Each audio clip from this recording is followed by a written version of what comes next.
माझी राहायला घर पण नव्हतं, छप्पर होतं गायांना, त्याच्यात आता कसं व्हायना गोटा झाला.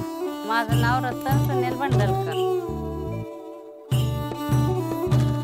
डिजिटल सखी प्रकल्पाचा मुख्य दुसरा भाग म्हणजे आमच्या 2000 महिला उद्योजिका. म्हणजे पहिल्या टप्प्यात आम्ही 1000 महिला उद्योजिकांसोबत काम केलं, दुसऱ्या टप्प्यात आम्ही 1000 अजून उद्योजिकांसोबत काम केलं. आणि या 2000 उद्योजिकांसोबत काम करताना मुख्यत्वे आपण शेतीविषयक, शेती आधारित जे उद्योग आहेत त्यांना प्राधान्य दिलं, जसे की दुग्ध व्यवसाय, शेळीपालन, कुक्कुटपालन. डिजिटल सखी कार्यक्रमात गेलो आम्ही. तुम्ही म्हणलं गाय पालन करते मी.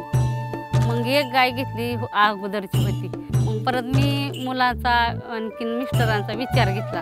मग परत त्यांनी संघ 2 गाया आणल्या. 4 गायांचं माझं 20 लिटर दूध चालू झालं. आता तशा माझ्या 9 गाया झाल्या. आता मी आता सांगते की आता इथं शेजारी एक गोठा आहे, त्यांना मी त्या दिवशी माहिती सांगायला गेली. तुम्ही आता ही त्यांच्या 4 गाया होत्या, त्यांना आता मी 10 गाया करायला सांगितल्यात. कारण का तर ह्याच्यात प्रत्येक जागेवर आपल्याला पैशाची वाढ असते. तुम्हाला दूध तुमचं 25ने कुणा जात असलं, आपलं दूध चांगलं असलं तर 30ने जातं.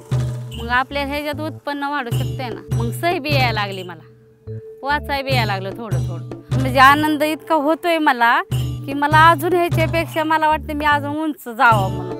परत मुक्त संचार गोठा करणार इतकं म्हणजे मला ह्याच्यात उतरल्यापासून खूप आनंद होतो. या असंच आनंद होत माझा जावा, असा विजय व्हावा माझा.